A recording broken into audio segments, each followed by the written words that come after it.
자, 우리 조금 전까지 예수님께서 하나님의 말씀을 이루시기 위해서 또 예수님이 평소에 제자들을 가르치면서 하신 말씀을 이루고 계신다.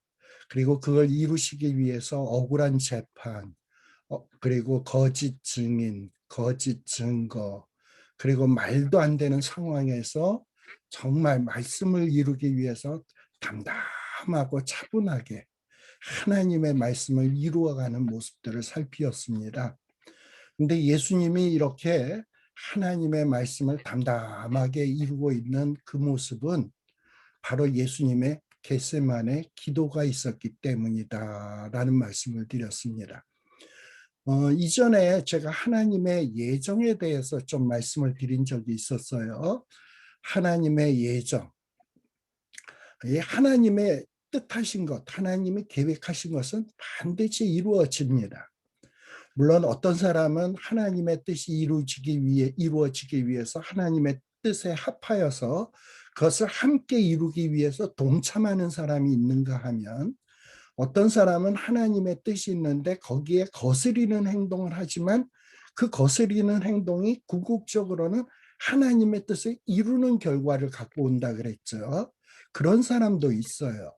이렇게 하나님의 뜻을 거스리면서도 결국은 하나님의 뜻을 이루는 이런 모습을 가져오는 자들이 누구냐? 우리 첫 번째는 누굴 생각해 볼 수 있냐 하면은 제사장, 장로들, 공회원들, 서기관들, 이런 사람들이에요. 이런 사람들은 하나님의 뜻을 이룬다라는 마음이 전혀 없어요. 그저 예수님을 시기하고 질투하고 예수님을 미워하고 죽이려고 하고 있어요. 그 예수님을 죽이기 위해서 잠도 안 자고 새벽부터 제사장 가야바 집에 모여서 그야말로 없는 증거를 찾으려고 눈이 벌게 있고 거짓 증인들 내세워서 엉터리 재판들을 감행하고 있습니다. 근데 결국은 그렇게 하는 바리새인들, 장로들, 서기관들의 그 행동이 결국은 어떤 결과를 갖고 오냐? 하나님의 뜻을 이루는 결과를 갖고 왔어요. 사실 제사장, 장로, 서기관들은 어떠했습니까? 아, 6월절에는 예수님 죽이지 말자. 우리가 만일에 예수님을 죽이면 밀란이 일어나가지고 우리의 안위에 어떤 위협을 받지 않을까? 이러면서 사실은 6월절에 안 죽이려고 했었습니다. 그런데 유다가 갑자기 턱 나타나니까 그러면 때는 이때다. 유다의 도움을 받으면 당장이라도 죽일 수 있겠네 하고서 이를 추진했던 거예요. 근데 이랬던 모든 행동들이 결국은 뭐냐? 6월절 어린 양이 6월절 양 잡는 날에 죽는 것처럼 예수님이 죽임당하시는 그 결과를 만들어내게 되었습니다. 결국은 하나님의 뜻을 이루는 결과를 가져오게 된 거예요. 그러면 우리는 제사장, 장로, 서기관들도 하나님의 뜻을 이루는 삶 산 것 아니야?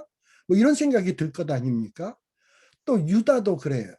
유다도 성경에 예수님이 6월절 양 잡는 날에 메시아가 죽을 것이 예언되어 있었지, 내가 이 예언을 이루려면 내가 악역을 감당해야지, 하나님의 뜻을 이루어야지, 그러니 내가 제사장들에게 예수님을 팔아먹어야지, 그래서 팔아먹었습니까? 아니에요. 이 가룟 유다는 전혀 그런 생각이 없고, 이 자는 도둑이요, 그야말로 돈꾀에 관심이 있는 자니까, 내가 예수님 그동안 따라다녔는데 지금 얻은 게 뭐야? 몇 푼이라도 챙겨야지. 그제 예수님 팔아먹자. 이랬던 것이 결국은 6월절에 예수님이 돌아가는 결과를 만들어내게 된 거야. 결국 하나님의 뜻을 이루게 된 거예요. 그러니까 유다는 적극적으로 하나님의 뜻을 이루겠다는 생각은 없었고, 그저 돈에 눈이 어두워서 지 할 일을 지가 한 건데 결국은 하나님의 뜻을 이루는 삶이 된 거예요. 그러니 제사장 공회원도 하나님의 뜻을 이루셨고, 그 다음에 유다도 하나님의 뜻을 이룬 삶이고, 베드로도 예수님이 네가 닭 울기 전에 나를 3번 부인할 거야, 뭐 이렇게 얘기를 했잖아. 그리고 이제 하나님의 목자를 치리니 양떼들이 흩어질 것이다 예언했는데 베드로도 도망가지 않습니까? 결국은 베드로도 하나님의 뜻을 이루는 삶을 산게 돼버렸어요. 어, 그러면 베드로도 유다도 제사장도 공회원도 서기관들도 다 하나님의 뜻을 이룬 것이 아니냐, 뭐 이런 생각을 할 수 있는데, 여기서 우리들이 생각해야 될 것이 있어요. 예수님은 하나님의 뜻을 알고 본인이 적극적으로 하나님의 뜻을 이루는 삶을 살았고, 이 제자들, 장로들, 서기관들, 공회원들, 이런 사람들은 하나님의 뜻이 뭔지 제대로 알지도 못하고 그저 자기네들의 욕심, 시기, 질투, 어떤 자기네들의 그 생각에 의해서 행동한 것이었는데, 결국은 그런 모든 것들이 하나님의 뜻을 이루는 삶이 되고 만 겁니다. 특별히 이제 우리가 조금 이따 또 살피겠습니다만, 아마 다음 주쯤 살피겠습니다만, 유다 같은 경우에는 성경에 보면 뭐라고 되어 있냐, 차라리 태어나지 않았으면 좋을 뻔했던 자다라고 되어 있어요. 이 세상에 태어나가지고 이 세상에 태어나가지고 그야말로 주님의 뜻은 알지도 못하고 지멋대로 행동하다가 결국은 예수님을 팔아먹은 자, 그렇지만 하나님의 뜻을 이룬 자, 이 자는 하나님의 뜻을 이루었기 때문에 칭찬받는 게 아니라, 적극적으로 하나님의 뜻을 이루는 삶이 아니라 지 욕심대로 살면서 하나님의 뜻을 이룬 자는 성경에서는 뭐라고 평가하느냐, 차라리 태어나지 않았으면 좋았을 뻔했다라는 평가를 하고 있습니다. 저와 여러분들은 우리 하나님께서 이 땅 위에 우리를 이 땅에 보냄을 받은 자들입니다. 저와 여러분들은 이 땅에 태어나진 자들이에요. 그래서 태어나서 뭐 그 일생의 삶이 60년이 될지 70년이 될지 80년이 될지 어쩌면 90년이 될지는 모르겠지만, 이 주어진 시간 속에서 우리는 어떤 삶이라는 게 있어요. 근데 이 삶이 정말 하나님의 뜻을 알고 하나님의 뜻을 이루는 삶을 한 일평생 살아가는 사람이 있는 반면에, 일평생 하나님의 뜻이 뭔지도 모르고 지 욕심대로, 그야말로 속된 말로 하면 자기 꼴리는 대로, 자기 시기 질투하는 대로, 지 욕심대로 살다가 결국은 하나님의 뜻하고는 전혀 다르게 살다가 궁극적으로는 하나님의 뜻대로 이루어지는 삶을 사는 사람은 차라리 태어나지 않을 뻔했으면 좋을 뻔했다라는 평가를 받게 되어 있습니다. 한 번밖에 없는 인생, 저와 여러분들은 과연 어떤 삶을 살아야 될 것인지 하는 것을 한번 좀 깊이 생각해 볼 수 있었으면 좋겠다라는 생각을 해보게 됩니다. 이제 다시 본문으로 돌아가도록 하겠습니다.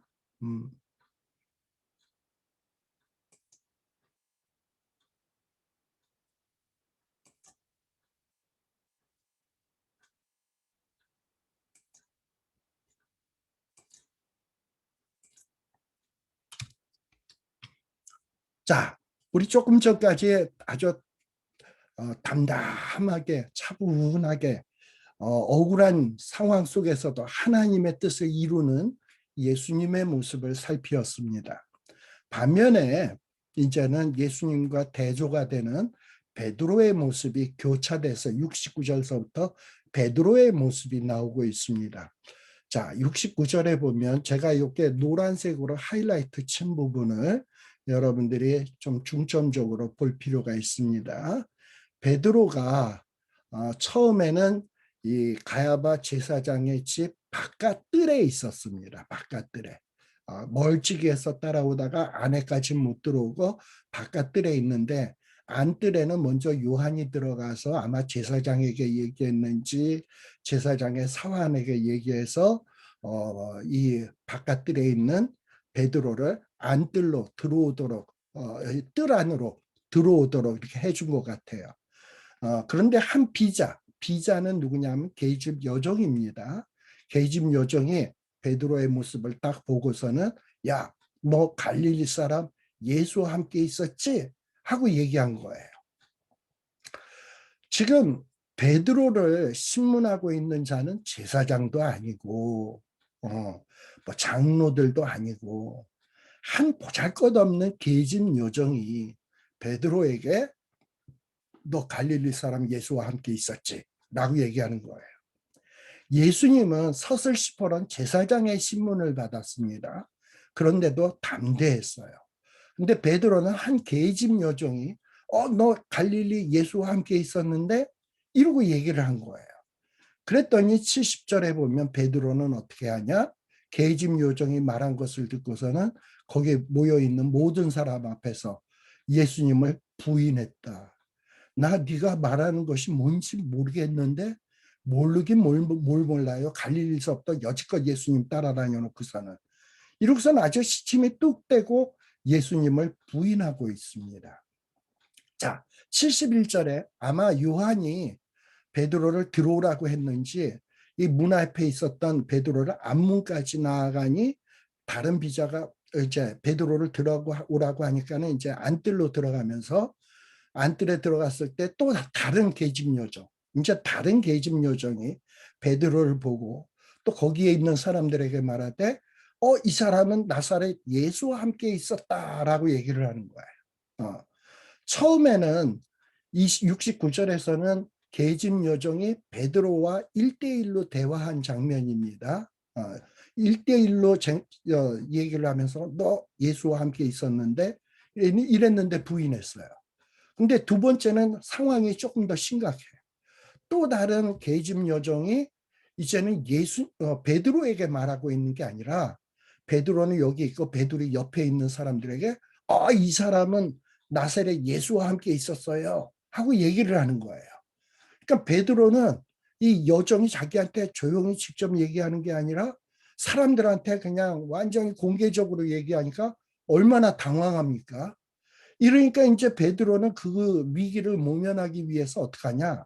26장 72절에 보면 맹세하고 부인하여 가로되 내가 그 사람이 누굽니까? 저 예수님을 알지 못하노라 하고 부인을 하고 있는 거예요. 처음에는 계집 요정과 베드로와 1대1의 대화. 두 번째는 또 다른 계집 요정과 계집 요정이 베드로를 세워놓고 다른 사람들에게 얘기하고 있는 거야. 많은 사람들에게. 그러니까 베드로는 또 부인하는 강도가 세진 거야. 맹세하고 부인하여 그 사람 알지 못한다. 그리고서 또 73절에 보면은 조금 후에 이제는 계집 요정이 나와서 얘기하는 게 아니라 조금 후에 베드로의 곁에 섰던 사람들이 베드로에게 와가지고 너도 진실로 그 예수님과 같은 당 사람이다. 내 말소리가 너를 표명한다. 아마 갈릴리 방언을 했던 것 같아. 사투리, 갈릴리 사투리. 너도 사투리 들어보니까 너도 갈릴리 사람이야. 예수와 한패야. 이거를 계집 여종들이 얘기하는 게 아니라 곁에 섰던 사람들이, 많은 사람들이 막 얘기를 하는 거야. 이러니까 베드로의 상황이 더 심각해지게 된 거예요. 그러니까 이 베드로의 부인이 좀 더 강하여져 가지고 어떻게 부인을 하냐? 저주하며 맹세하여 가로되 내가 그 사람을 알지 못하노라. 그리고서는 예수님이 말씀하신 대로 닭이 곧 울더라 라고 되어 있습니다. 그리고 이 닭이 우는 소리를 듣고 베드로가 예수님의 말씀에 닭 울기 전에 내가 3번 나를 부인하리라 하심이 생각나서 그때 이제 생각이 나가지고 밖에 나가서 심히 통곡했다. 결국은 예수님이 말씀하신 대로 됐죠. 베드로는 예수님이 말씀하신 것을 이루는 삶을 산 겁니다. 근데 뭐 베드로가 예수님의 말씀을 이루어야지 하기 위해서 지금 부인했나요? 어떻게 해서든지 이 위기를 모면하고 자기가 어떤 위험에 처하지 않기 위해서 자기 안위를 보존하기 위해서 행동하고 있는 거잖아. 하나님의 뜻을 이루겠다, 예수님의 말씀을 이루겠다라는 생각은 전혀 없어요. 그저 자기 안전, 자기를 보호하는 것, 여기에만 관심이 있어. 근데 왜 이렇게 초라한 모습으로 전락되었습니까? 예수님처럼 내 뜻대로 마옵시고 아버지 뜻대로 하옵소서 하는 기도가 없었어요. 그러다 보니까 이런 어떤 위기 상황 속에서 하나님의 뜻에 대한 생각은 없고 그저 자기 안위, 자기를 보호하고 싶은 생각, 자기 안전 여기에만 관심이 있다 보니까 그야말로 자기가 원치 않는 부인, 맹세하고 부인, 저주하며 맹세하는 부인, 이런 정말 보잘것없고 초라한 모습을 보이게 된 것이다라는 것을 우리가 생각해 볼 필요가 있습니다. 자, 이렇게 예수님은 대제사장 공회원들 앞에서 아주 당당한 모습을 보여주고 계시는데, 베드로는 이 예수님의 모습과는 대조적으로 이 여종들, 여종이 2명 있었죠. 한 비자, 또 다른 비자, 그리고 베드로 옆에 있었던 구경꾼들 앞에서, 사실 이 여종과 구경꾼들은 무슨 권한이 있습니까? 지금 제사장, 장로들, 공회원들도 예수님을 잡아 죽이려고 하는데 증거가 없어서 쩔쩔쩔쩔 매고 있는데, 이 여종, 구경꾼들은 무슨 권한이 있어요? 그러면 이런 사람들 앞에서 당당한 모습을 보여야 되는데, 베드로는 전혀 그런 모습은 보이지 못하고 부인하고 맹세하고 저주하고 그러면서 부인하는 아주 비굴한 모습을 보이고 있다라는 겁니다. 특별히 이 힘없는 여종 앞에서 부인하는 모습 얼마나 초라합니까? 또 모든 사람 앞에서 맹세하고 부인하는 모습, 이거 얼마나 보잘것없습니까? 이게 베드로의 모습이에요. 네. 자, 그런데 이 마태복음 10장 33절에 보게 되면 예수님이 이런 말씀을 했어요. 누구든지 사람들 앞에서 나를 부인하면 나도 하늘에 계신 내 아버지 앞에서 그를 부인할 것이다 라고 얘기를 했어요. 자, 이 베드로는 지금 어떻게 하고 있습니까? 사람들 앞에서, 계집 여종들 앞에서, 또 주변에 있었던 사람들 앞에서 예수님을 부인하고 있어요. 그러면 예수님은 뭐라고 말씀하셨냐? 하늘에 계신 내 아버지 앞에서도 그를 부인할 것이다 라고 말씀을 했습니다. 아마도 닭이 우는 그 순간 베드로는 이 말씀이 생각났는지도 모르겠어요. 그러면서 대성통곡한 것 같습니다. 사실 이것도 뭐 제가 아까 얘기했던 거고 자, 이렇게 베드로는 점점 예수님을 부인하는 강도가 점점 강해져 가고 있습니다. 자, 그러다가 제가 아까 마태복음 26장 75절에 보면 베드로가 닭 울기 전에 3번 나를 부인하리라 하심이 생각났다라고 돼 있잖아요. 이 생각났다라는 말이 무슨 말이겠습니까? 주님이 하신 말씀을 잊고 있다가 닭이 꼬끼요 하고 오니까는 생각이 팍 난 것일까요? 그게 아니고, 왜 그게 아니냐? 불과 몇 시간 전만 하더라도 지금 예수님이 3번 나를 부인할 거다. 닭 울기 전에 3번 나를 부인할 것이다라는 말은 34절에 하신 말씀이에요. 성만찬을 하면서 예수님이 하신 말씀이에요. 그러니까 지금 베드로가 예수님을 부인하는 이 장면은 불과 10시간도 아직 흐르지 않았어. 그러니까 불과 몇 시간 전에 말씀을 들었는데 이거를 잊었을 리가 있습니까? 나는 절대 부인 안 할 거야, 부인 안 할 거야, 죽을지언정 부인 안 할 거야. 아마 이러면서 갔겠지, 멀찍이에서. 그랬는데 갑자기 생각지도 않았는데 두 여종이 자꾸 너 예수님과 같이 있었지, 너도 그 당인데 옆에 있던 사람들도 너도 그래 이러니까는 막 당황이 되면서 뭐 자기도 모르게 막 예수님을 부인하고 맹세하고 부인하고 저주하고 부인하고 이러다 보니까 진짜 닭이 꼬끼하고 울었단 말이야. 그러니까 갑자기 자기가 나는 절대 부인 안 해 했는데 하다 보니까 어떻게 보니까 부인한 결과가 딱 일어나다 보니까 아주 뼈저리가 정말 예수님이 하신 말씀대로 내가 이렇게 부인을 했구나. 아주 뼈저리게 이것이 기억났다라는 말이 정말 주님의 말씀대로 되었네 하고 뼈저리게 느끼게 되었다, 실감하게 되었다라는 말이 생각나서라는 말이에요. 또 여기에서 생각나서라는 말은 아까 조금 전에 얘기했습니다만 아까 뭐라고 돼 있었습니까?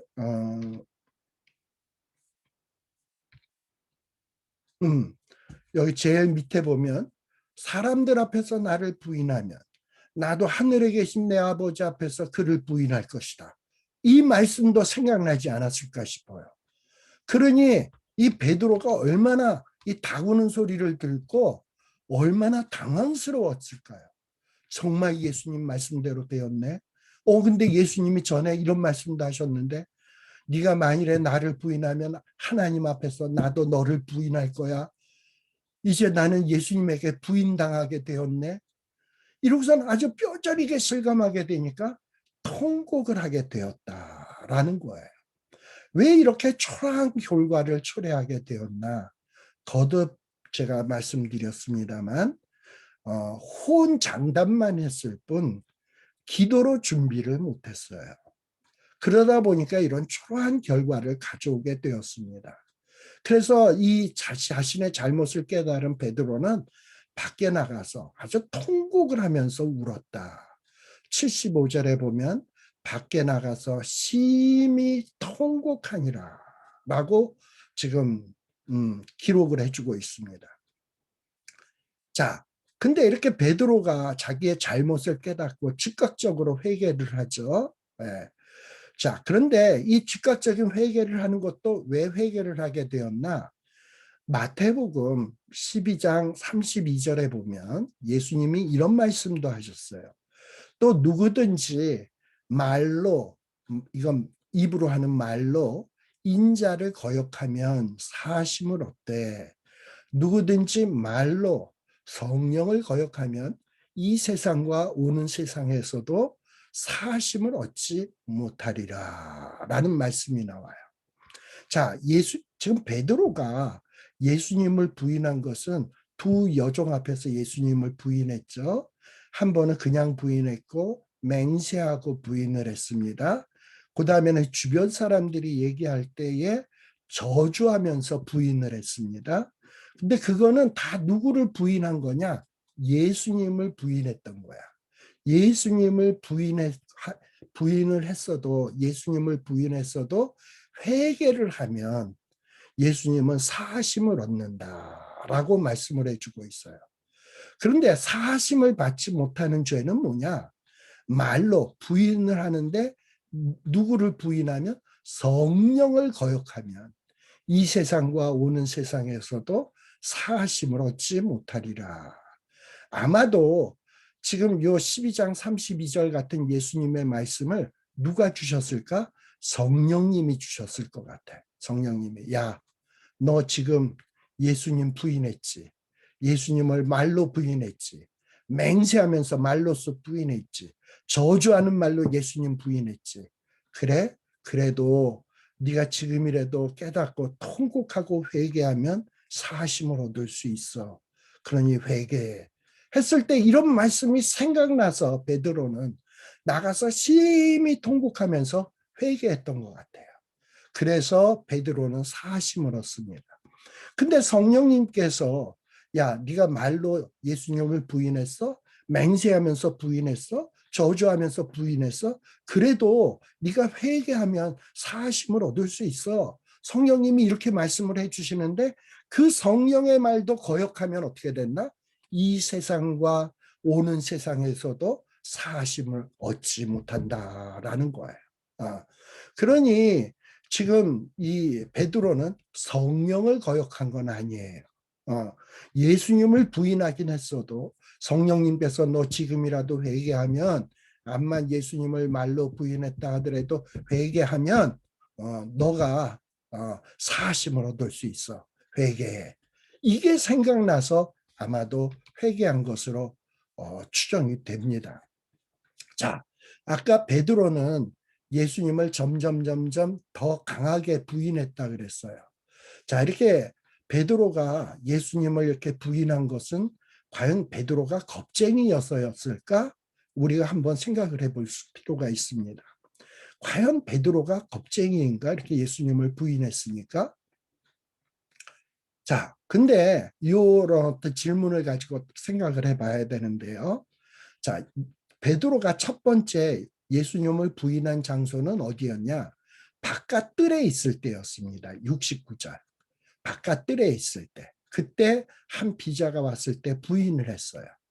자, 그 한 비자가 와서 부인을 했으면 만일에 겁쟁이였으면 어떡합니까? 내가 부인했나 하고 냅다 도망가야 될 거 아니에요. 근데 도망 안 갔어요. 물론 이제 요한이 먼저 대제사장에게 들어가서 어, 어떻게 얘기를 해서 베드로야 너 안으로 들어와. 이러니까 베드로가 또 이제 안뜰로 들어갔거든요. 문에서 이렇게 안으로 더 깊이 들어갔거든요. 그럼 바깥들에서 점점 안으로 들어가는 것을 보면 베드로는 그래도 내가 예수님을 죽을지언정 따르겠다고 했는데 부인하지 않다고 했는데 그러면서 자꾸 안으로 들어가면 그렇게 겁쟁이는 아니었던 것 같습니다. 도망가지 않고 더 깊이 들어갔어요. 그 다음에 세 번째 부인했던 장소는 어디냐? 우리 앞에 성경 구절에 보면 26장 73절에 보면 세 번째 부인할 때 앞에 나오는 말이 조금 후에 여기 조금 후에 곁에 있었던 사람들이라고 돼 있어요. 마태복음에서는 조금 후에로 돼 있습니다만은 이것이 누가복음에서는 73절에 보면 한 1시간 정도 계속 있었던 것을 볼 수 있어요. 두 번 부인하고서도 계속 그 장소에 머물러 있었던 것을 볼 수 있습니다. 이런 모습을 보면 베드로는 결코 겁쟁이는 아니었던 것 같습니다. 겁쟁이라고 하면 이런 모습은 이해가 안 돼요. 근데 왜 이렇게 위험을 느끼면서도 자기가 부인한 것을 알면서도 왜 점점 깊이 들어간 것일까? 베드로가 겁쟁이여서가 아니고 아마도 베드로는 자기가 호언장담했던 것을 나름대로 지키려고 했던 것 같습니다. 자, 근데 여기서 우리가 하나 생각해 볼 필요가 있는데요. 겟세마네 동산에서 잠자고 있는 베드로에게 예수님께서 찾아오셔서 너희가 한시도 깨어 그렇게 호언장담하고서도 한시도 나와 깨어 기도할 수 없더냐? 이러고서 말씀했던 거 기억하시죠? 그러면서 시험에 들지 않도록 기도해라. 그러면서 우리가 잘 아는 말씀, 마음은 원이로되 육신이 약하여 라는 말이 나와요. 특별히 여기 보면 마음은 원이로되 육신이 약하여 라는 이 말씀의 뜻이 뭘까? 자, 마음은 원이로되. 자, 마음은 아주 세고 강한데 육신이 약하다. 즉 육신이 약하다라는 건 체력이 약하다. 그러니까 너 마음은 굉장히 의지력도 강하고 그리고 아주 의지력도 강한데 육신이 아주 매가리가 없고 힘이 약하구나. 이런 뜻으로 마음은 원이로 돼 육신이 약하다라고 예수님이 말씀했나요? 아니에요. 베드로는 육신도 강한 사람입니다. 육신은 베드로는 오랫동안 어부 생활하면서 그야말로 그 무거운 그물들을 으쌰으쌰 하면서 끌어올리면서 아마 몸의 근육도 상당히 뭐 그냥 울퉁불퉁 이랬을 거예요. 아주 몸도 좋았을 거라고 생각이 돼요. 육신이 강한 사람입니다. 그러니 베드로는 마음은 원이되 육신이 약하다. 육신이 약하다라는 것은 뭔가 좀 베드로에게 맞지는 않는 말입니다. 그럼 여기서 육신이 약하다라는 말이 뭔가 육신이 약하다라는 것은 어떤 체력을 이야기하는 것이 아니에요. 마음은 원인데 육신이 약하다라는 것은 체력이 약하다라는 뜻이 아니라 마음, 의지력도 있고 호언장담한 것을 지키려는 마음도 있고 그 의지력은 굉장히 강렬한데 근데 그게 마음대로 안 된다는 거야. 육신이 강한데도 불구하고 울퉁불퉁 근육이 있는데도 불구하고 내 마음대로 이 몸이 움직여지질 않는다는 거예요. 베드로가 그 호언장담하면서 했던 말은 지키고 싶어요. 베드로도. 그래서 그걸 지키고 싶어서 처음에는 바깥뜰에서 안뜰로 또 안뜰에 들어가서 1시간 동안 죽치고 예수님을 부인하지 않기 위해서 예수님을 배반하지 않기 위해서 계속 그 자리에 머물러 있었던 겁니다. 그런데 뭔가 이 자기가 마음은 그런데 말이 그냥 자기가 의도한 대로 안 나오고 몸만 그냥 안뜰로 들어가지 자기 입으로 나오는 말이 마음대로 되질 않는 거야. 주님을 인정하는 것이 자기 마음대로 안 되는 거야. 왜 이런 결과를 가져오게 되느냐? 기도를 안 했거든. 겟세마네 동산에서 기도를 안 했거든. 이렇게 우리가 시험에 들지 않도록 기도를 해야 되는 이유는 뭐냐?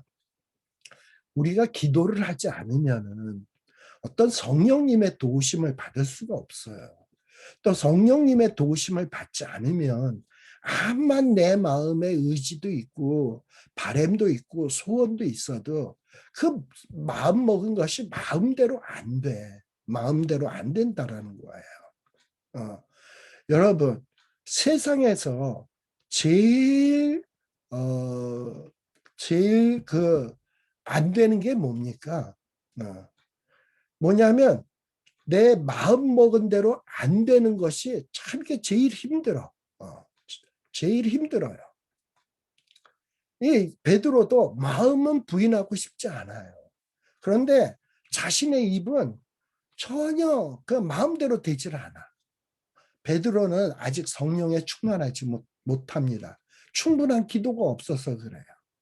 마음은 주님을 부인하고 싶지 않습니다. 마음이 없었던 건 아니에요. 그런데 기도를 하지 않고 성령님의 도움을 받지 못하니까 마음은 있으되 그 마음대로 이 입이, 이 몸이 따라주질 않아. 예수님의 뜻 알고 있었지만 주님을 부인하고 싶지는 않아. 예수님이 뭐 부인한다 그랬는데 베드로는 주님을 부인하고 싶지 않아요. 근데 그게 인간의 힘으로 안 돼. 인간의 힘으로 안 되는 걸 어떡합니까? 예. 그러니까 이 예수님을 결국은 부인하게 된 것이다라는 겁니다. 자, 이 예수님은 성경의 예언을 알고 있었습니다. 6월절 양 잡는 날에 예수님이 죽임당해야 된다는 것을 예수님은 누구보다도 잘 알고 있었어요. 그리고 그 길을 향하여 뚜벅뚜벅 가고 있습니다. 그렇게 뚜벅뚜벅 가고 있는 것은 예수님의 의지대로 가고 있는 것은 무엇 때문에 그게 가능했을까요? 기도했기 때문에. 베드로와 같은 인간이시지만 또 예수님도 할 수만 있으면 고난을 피하기를 원했지만 그러나 예수님은 기도하면서 성령님의 도우심을 받기 시작을 했어요. 그러면서 예수님도 그 자신의 기도를 바꾼 거예요. 처음에는 할 수만 있다면 이 잔을 내게서 물리쳐 주옵소서라고 했어요. 그러다가 이 계속해서 기도하니까 이제는 내 뜻대로 마옵시고 아버지 뜻대로 하옵소서라고 기도를 했습니다. 이렇게 예수님은 기도를 통해서 자신의 뜻을 꺾고 하나님의 뜻을 이루어 달라는 기도를 하게 된 거예요. 이게 성령님의 도우심입니다. 베드로는 기도 안 한 베드로는 예수님을 부인하는 강도가 점점 강해집니다. 근데 기도하시는 주님은 점점 순종의 모습으로 바뀌어집니다. 베드로는 처음에는 다른 사람은 예수님이 죽을지언정 나는 주님을 부인하지 않겠다라고 당당하게 얘기했던 자가 기도를 안 하다 보니까 비굴한 모습으로 그야말로 전락하고 말았어요. 반면에 예수님은 처음에는 고민하시고 민망해하시면서 예수님이 얼마나 나약했습니까? 그 오죽했으면 보잘것없는 제자들에게 너희들 나를 위해서 기도해 주렴 이러고서 제자들의 도움까지 요청했습니까? 근데 그 기도하시던 주님은 비록 혼자서 기도했지만 그 기도를 통해서 성령의 도우심을 받으면서 점점 당당해지시고 그리고 전혀 이 제사장 공회원들 앞에서도 주눅들지 않는 그러면서 그 상황에서도 차분하게 하나님의 말씀이 기억나시면서 그 말씀들을 이루는 삶을 사시잖아. 무엇이 이렇게 예수님의 모습을 만들고 있는가? 예수님의 기도와 성령의 도우심.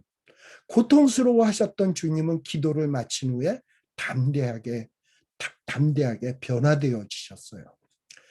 여러분, 기도를 통해서 달라지는 것이 뭐냐? 우리가 어떤 고통, 고난의 문제가 있으면 기도하죠. 그럼 기도를 하다 보면 그 고통의 문제, 고난의 문제가 뭐 사라지거나 없어지거나 변화될 수도 있지만 기도를 통해서 그 고통의 문제가 어떤 좋은 것으로 바뀌어질 수도 있지만 그렇지 않을 수도 있어요. 기도를 했는데도 여전히 고통, 여전히 괴로움일 수도 있어요. 그래서 기도를 통해서 달라지는 것은 환경이 달라질 수도 있지만 진짜 기도를 통해서 달라져야 되는 것은 뭐냐면 기도의 내용이에요. 기도를 통해서 달라져야 되는, 처음에는 하나님 이 고난을 내게서 물리쳐 주옵소서, 나에게 이 어려움을 어떻게 해서든지 해결해 주옵소서, 이렇게 기도할 수 있지만 깊은 기도로 들어가다 보면 하나님, 제가 지금 이 고통을 당하고 있는데, 이 어려움을 당하고 있는데, 하나님 정말 이 고통을 당하는 것이 하나님 나라 일에 도움이 된다면, 하나님의 영광을 이룰 수 있는 일이 된다면 하나님 이 고통을, 이 고난을 담대히 받아들일 수 있도록 하여 주옵소서라고 기도의 내용이 바뀐다니까. 기도를 오래 하다 보면 내 뜻대로가 아닌 아버지의 뜻대로의 기도로 바뀌게 되어진다니까. 뜻이 하늘에서 이루어진 것 같이 땅에서도 이루어지다 하는 기도로 바뀌어지게 된다니까요. 여러분, 하나님의 뜻은 반드시 이루어집니다. 근데 하나님의 뜻이 가장 잘 안 이루어지는 곳이 있어요. 그것이 어디냐?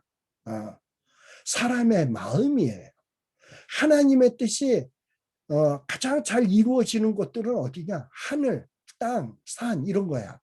빛이 있으라 했더니 빛이 하나님의 뜻대로 쫙 이루어져서 빛이 탁 생겨지지 않습니까?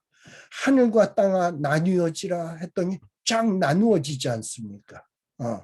이러면서 이 피조 세계는 하나님이 뜻하시고 말씀하시면 다 그대로 이루어졌어. 근데 하나님의 뜻, 하나님의 말씀을 주시면서 너희들 이렇게 살아라, 너희는 이것이 선한 거야, 이것을 미워해야 돼, 죄를 떠나라, 하나님과 동행해라, 이러는데도 하고 안 듣는 게 누굽니까? 우리들의 마음이야. 하나님의 뜻이 가장 잘 안 이루어지는 것이 있다면 저와 여러분들의 마음입니다. 이 마음을 어떻게 컨트롤하겠습니까? 하나님, 정말 이 내 마음이, 내 마음의 생각이, 내 뜻이 하나님의 뜻에 굴복할 수 있도록 해주세요. 그리고 고통이, 고난이, 괴로움이 하나님의 뜻이라면 감당할 수 있는 힘을 주세요 하고, 이렇게 기도를 통해서 우리의 뜻을 하나님의 뜻으로 바꾸어 가야 되는 겁니다. 이것이 바로 주님이 겟세마네 동산에서 기도했던 내용이고, 바로 이것이 우리 주님께서 산상수훈을 가르치시면서 우리에게 주기도문에서 가르쳐 준 거예요. 뜻이 하늘에서 이루어진 것처럼 땅에서도 이루어지이다. 이 기도가 우리 입에서도 나와야 될 줄로 믿습니다.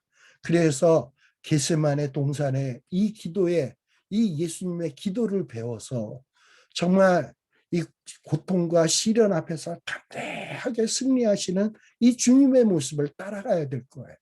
기도 안 하고 이 베드로처럼 초라하게 되는 이런 모습으로 전락해서는 안 된다라는 겁니다. 정말 우리 사람은 장사 없습니다. 아무리 신앙생활 오래 했어도 기도 안 하고 하나님의 도우심을 의지하지 않으면 백전백패, 사탄 앞에서 백전백패할 수밖에 없어요. 그래서 말씀 공부도 중요하지만 하나님, 내가 이 말씀을 이루는 삶을 살게 해 주옵소서, 주님의 말씀을 이루는 삶을 살게 해 주옵소서, 뜻이 하늘에서 이루어진 것 같이 땅에서도 이루어질 건데 거기에 보탬이 되는 인생이 되게 하소서. 결국 하나님의 뜻은 이루어지게 돼 있는데 내 멋대로 하나님의 뜻과는 거스르게 살다가 그럼에도 불구하고 하나님의 뜻이 이루어져서 차라리 세상에 태어나지 않을 뻔했으면 좋았을 뻔했다, 이런 평가를 듣는 이런 초라한 인생이 되지 않도록 하게 해 주옵소서 라고 기도해야 될 거예요. 만일에 우리들이 하나님의 뜻대로 살지 못하고 결국은 뭐 예수님을 부인하고 이런 어떤 일이 생겼다고 칩시다.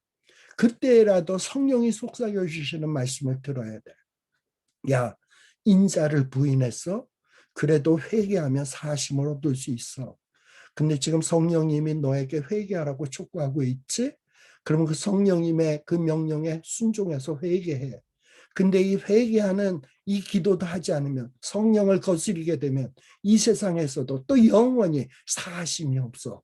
이 말씀을 듣고 베드로는 통곡하며 회개했습니다. 그래서 사심을 얻습니다. 사실 이 마태는요, 베드로가 후에 예수님이 세우신 초대교회 안에서 또 예수님 재림하실 때까지 아주 중요한 역할을 할 것이라는 것을 명백히 언급을 했습니다. 그 대표적인 구절이 어디인가? 마태복음 16장 16절, 주는 그리스도시요 살아계신 하나님의 아들이십니다. 그랬더니 예수님께서 베드로를 칭찬했죠. 그래, 내가 너 위에 네가 한 그 신앙 고백 위에 교회를 세울 것이다. 그리고 천국의 열쇠를 줄 것이다. 라고 하면서 베드로가 후일 초대교회에서 아주 중차대한 역할을 할 것을 이 마태는 언급을 하고 있습니다.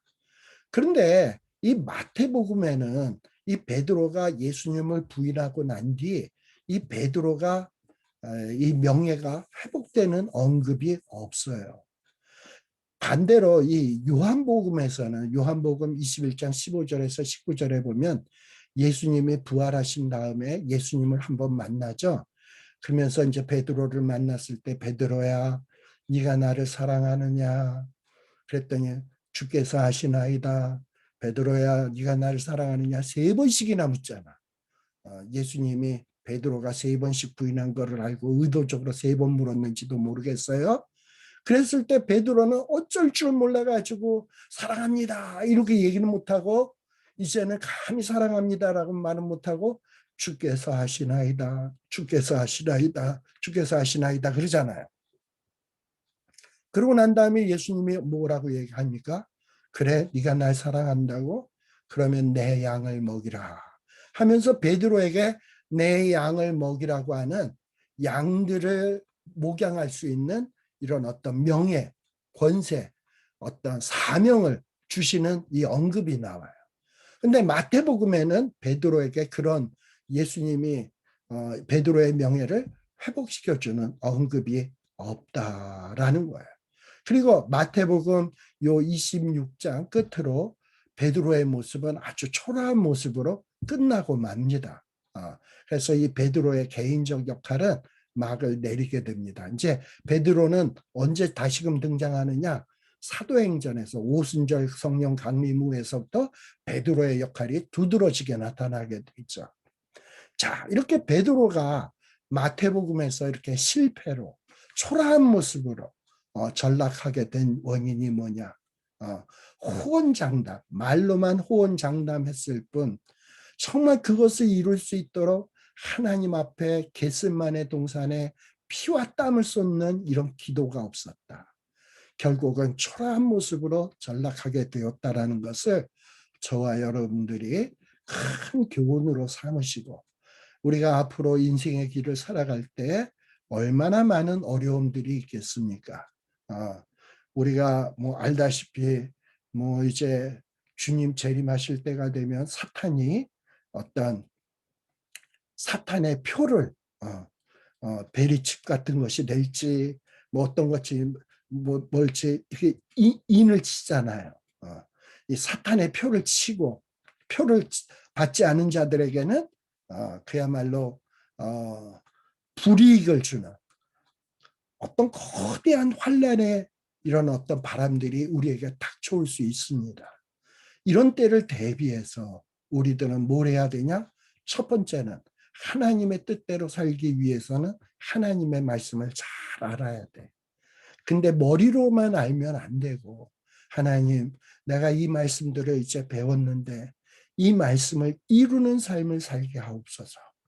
이 예수님의 말씀을 이루는 삶을 살게 하시고 하나님의 뜻을 이루는 그 역사에 보탬이 되는 인생이 되게 하옵소서 라고 기도를 하세요. 그리고 그 길이 비록 고난의 길일지 환난의 길일지 죽음의 길일지 모르지만 그 일도 감당할 수 있도록 하게 해 주옵소서. 물론 내 작은 소망은 편안하게 그리고 안일하게 사는 것이 내 원일지 모르지만 이 원대로 하지 마옵시고 하나님의 뜻을 이루는 도구로 사용되게 하여 주옵소서 라고 기도하시고 이렇게 하나님의 뜻을 이루어가는 저와 여러분이 되시기를 간절히 기원합니다. 제가 기도하고 이제 마치도록 하겠습니다. 하나님 아버지 감사드립니다. 우리들이 지금 매 주마다 하나님의 말씀을 공부하고 있습니다. 그래서 하나님의 뜻이 무엇인지, 하나님이 어떤 계획을 갖고 계신지, 우리를 통해서 무엇을 하고 싶은지 정말 머릿속으로 잘 알고 있습니다. 머리는 점점 커져가고 있습니다. 정말 마음으로만 우리가 이 하나님의 뜻을 이루어야지 하는 삶을 살지 말게 하여 주옵소서. 우리들은 마음은 원이로되 정말 우리의 마음이 마음대로 움직여지지 않은 육신을 가진 연약한 사람임을 명심하고 우리가 성경에 배운 바 깨달은 이 하나님의 말씀을 이루기 위해서 끝없이 하나님 앞에 무릎을 꿇고 땀을 흘려가며 피땀을 흘려가며 기도하셨던 예수님처럼 우리도 눈물로 기도하고 주님의 성령님의 도우심을 간구하며 기도할 수 있는 저희들 되게 하여 주옵소서. 그리하여 환난의 바람이 불어왔을 때, 핍박의 바람이 불어닥쳤을 때 예수님이 대제사장, 장로들, 공회원 앞에서 말씀을 차근차근 언급하면서 말씀으로 승리하셨던 것처럼 우리도 기도를 통해서 성령님의 도우심을 받아서 환난의 때, 고통의 때에 말씀으로 승리하게 하시고 말씀을 이루는 이런 귀한 우리 인생들이 되게 하여 주옵소서. 기껏 90년, 100년까지 살았는데 전혀 하나님의 말씀과는 관계없이 살다가 그리하여 인생을 마치면서 차라리 나지 않았으면 좋을 뻔했더라고 하는 이런 평가를 받는다면 이 얼마나 정말 불쌍한 인생이 되겠습니까? 이런 인생이 되지 말게 하여 주시고 하나님의 뜻대로 살아 하나님의 맡기신 사명 잘 감당하고 주님 앞에 섰을 때 착하고 충성된 종아 나의 즐거움에 참여할지어다라고 주님의 칭찬을 받을 수 있는 우리 모두가 되게 하여 주시옵소서. 예수님 이름으로 간절히 기원드리옵나이다. 아멘. 마치겠습니다. 수고 많으셨습니다. 예. 감사합니다. 수고하셨습니다. 감사합니다. 네.